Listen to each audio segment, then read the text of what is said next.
नमस्कार, कसे आहात? आय होप तुम्ही खूप छान असाल. चला तर आपण आज एकदम साधी, सिंपल आणि मस्त अशी रेसिपी तयार करणार आहोत.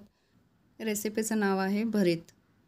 कोणत्याही प्रकारचं आपल्याला तेल वापरायचं नाही किंवा कोणत्याही प्रकारची आपल्याला फोडणी द्यायची नाही किंवा कोणताही आपल्याला गॅसवर ठेवून अशी भाजी परतून घ्यायची नाही. एकदम साध्या, सिंपल पद्धतीनं आपल्याला ही भाजी करायची आहे.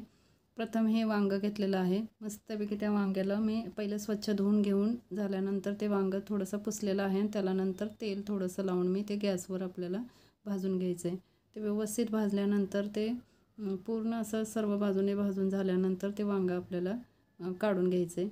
सो आता हे मस्तपैकी वांगं आपण आता सर्व बाजूने अगदी छान असं भाजून घेणार आहोत आणि ते वांगं असं पूर्ण भाजलं की फुटून जातं.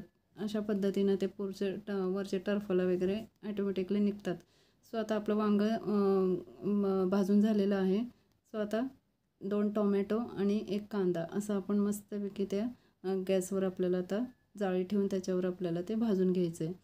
सो आता हे टोमॅटो आणि 1 कांदा हे सुद्धा आपल्याला जसं आपण वांगं भाजून घेतलेलं आहे त्या पद्धतीनंच आपल्याला ते गॅस मोठा करून व्यवस्थित आपल्याला ते काळपट होईपर्यंत छानपैकी असं भाजून घ्यायचं आहे. सो ते भाजून झाल्यानंतर तेही आपल्याला वांग्यासारखंच पूर्ण टरफलं पूर्ण काळं होईपर्यंत आपल्याला ते भाजून घ्यायचं आहे की जेणेकरून ते ऑटोमॅटिकली आपल्याला वरचे टरफलं आपल्याला काढता येऊ शकतात. सो आतपर्यंत व्यवस्थित आणि छानपैकी असं भाजलं जातं. सो आता हे 2 टोमॅटो आणि कांदाही आपला भाजून झालेलं आहे ते आपण आता काढून घेणार आहोत. हे दोन्हीही टोमॅटो आणि कांदा हे काढून घेतल्यानंतर हे आपल्याला आता मस्तपैकी थंड करत ठेवायचं आहे आणि थंड झाल्यानंतर आपल्याला ही पुढची प्रोसिजर करायची आहे.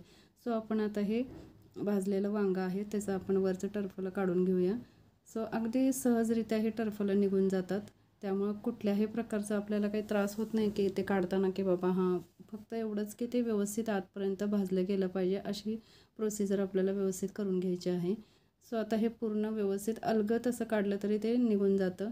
अशा पद्धतीने हे पूर्ण मी टरफल काढलेलं आहे आणि आता हे आपलं वांगं अगदी व्यवस्थित भाजलं गेलेलं आहे आतपर्यंत आणि त्याचा देठ वगैरे आपल्याला आता ह्याचं पूर्ण असं कट करून घ्यायचं आहे आणि ते सुरीनं असं थोडंसं बारीक बारीक छानपैकी त्याचे एकजीव करून घ्यायचं आहे म्हणजे पूर्ण कट करून घ्यायचं आहे.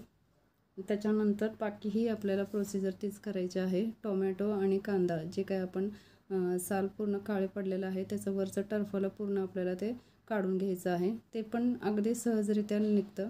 अशा पद्धतीनं आपल्याला आता ते सर्व टरफलं वरचं काढून घ्यायचं आहे आणि अगदी सहजरित्या काढलं की ते कुठल्याही प्रकारचा आपल्याला त्रास होत नाही की बाबा जेणेकरून निघतं आहे का नाही हे टेन्शन राहत नाही. अगदी व्यवस्थित ते काढलं जातं.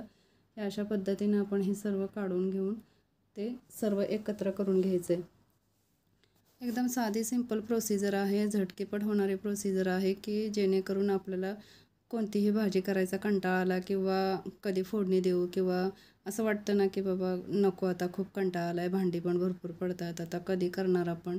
सो अशा पद्धतीनं ही एकदम साधी सिंपल रेसिपी आहे की जेणेकरून तुम्ही झटकेपट फोडणी न देता अगदी सहजरित्या ज्या पद्धतीनं जुन्या काळामध्ये डांगर वगैरे एकदम असं साध्या सिंपल पद्धतीनं करून असे खात होते की जेणेकरून भाजी करायचा कंटाळा आला किंवा पटकी झट असं कुठल्याही प्रकारचे प्रोसिजर न करता आपलं पटकी झट खाता येईल अशा पद्धतीची भाजी ही एक न फोडणी देता भरलं वांगं बऱ्याच वेळा भरलं वांगं वगैरे आपण करतो पण प्रत्येक वेळेस वांग्याचा हा एक पदार्थ असा ठरलेला असतो की बाबा वांग्याचे काय काय प्रकार किती करायचे की कधीतरी असं वाटतं ना की नको तेलकट खायला किंवा नको सारखे फोडणीचे काही भाज्या खायला. एकदम साधी सिंपल आणि झटकेपट होणारी अशी प्रोसिजर एखादी असली तर आपल्याला खायला पण वेगळं पण वाटतं आणि मजा पण येते. सो अशा पद्धतीनं हे वांग्याचे भरीत आहे. सो एकदम छान असं टेस्टी असं भरीत लागतं. ह्याच्यामध्ये कोणत्याही प्रकारचं तुम्हाला तेलाचा वापर केला जात नाही. सो आता हे मस्तपैकी मी साल काढून घेतलेलं आहे आणि त्याचा पूर्ण आता हे एकजीव करायचं आहे आपल्याला सर्व एकतर सुरीनं वगैरे कट करून किंवा तुम्ही मी आता खलबत्ता घेतलेला आहे. खलबत्त्याने एकदम सगळं बारीक करून घेत आहे आणि ते एकदम बारीक आतपर्यंत शिजल्यामुळे ते सहजरित्या असं बारीक होऊन जातं आणि सर्व एकत्र करून घेतलेलं आहे. सो अशा पद्धतीनं हे सर्व एकत्र केल्यानंतर त्याच्यामध्ये आपल्याला आता जे काही तुम्हाला हवे आहेत ते मसाले तुम्ही टाकू शकता. जरी नाही टाकले तरी काही हरकत नाही.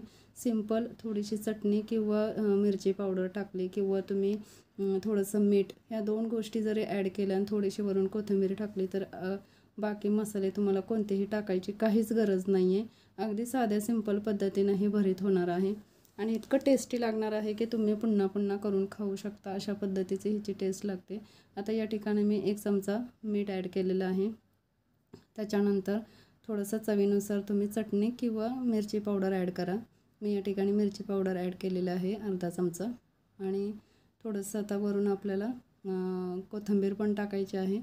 पण त्या अगोदर मी थोडंसं घरामध्ये आमचूर पावडर आहे ती पण थोडीशी ॲड करते, कारण खूप सुंदर आणि थोडंसं आंबटपणा पण येतो. त्यामुळे इतकं छान आणि खूप सुंदर अशी टेस्ट लागते. तेही मी अर्धा चमचा टाकलेला आहे आणि वरून कोथिंबीर चवीनुसार कोथिंबीर ॲड केलेली आहे. सो आता हे सर्व एकत्र करून घ्यायचं आहे आपल्याला आणि खूप सुंदर असं हे मिश्रण झाल्यानंतर अगदी असं वाटेल की किती खाऊ आणि किती नको, अशा पद्धतीची ही साधी सिंपल रेसिपी आहे. आणि भरीत म्हटलं की कोणाला आवडत नाही असं होऊ शकत नाही. सो अशा पद्धतीची ही रेसिपी आहे. तुम्ही करून बघा. खूप सुंदर आणि खूप टेस्टी अशी रेसिपी होते. आणि जास्त करून वांग्याचे प्रकार आपण भरपूर करतो, पण हे झटकीपट होणारी प्रोसिजर असल्यामुळे कधीही तुम्ही करू शकता. अशा पद्धतीनं मस्तपैकी आपलं भरीत तयार झालेलं आहे आणि खूप सुंदर असं झालेलं आहे. हे तुम्ही कशाबरोबरही खाऊ शकता. चपातीबरोबर खाऊ शकता, भाकरीबरोबर खाऊ शकता. आणि कोणतीही भाजी जर करायचा कंटाळा आला तर तुम्ही झटकीपट आपल्या गॅसवर एक मोठं वांगं भाजलं आणि एक असं साध्या पद्धतीनं तुम्ही हे प्रोसिजर केली तर तुम्ही मस्तपैकी फुल असं जेवण करू शकता. अशा पद्धतीचं ही भाजी आहे. सो तुम्ही रेसिपी अशी छानपैकी करून बघा. एकदम साधी सिंपल आणि मस्त अशी रेसिपी आहे. पोट भरून तुम्ही जेवण करू शकता अशा पद्धतीची रेसिपी आहे. सो रेसिपी कशी वाटली तुम्ही ट्राय करा. रेसिपी आवडली असेल तर लाईक करा, शेअर करा, सबस्क्राईब करा. धन्यवाद.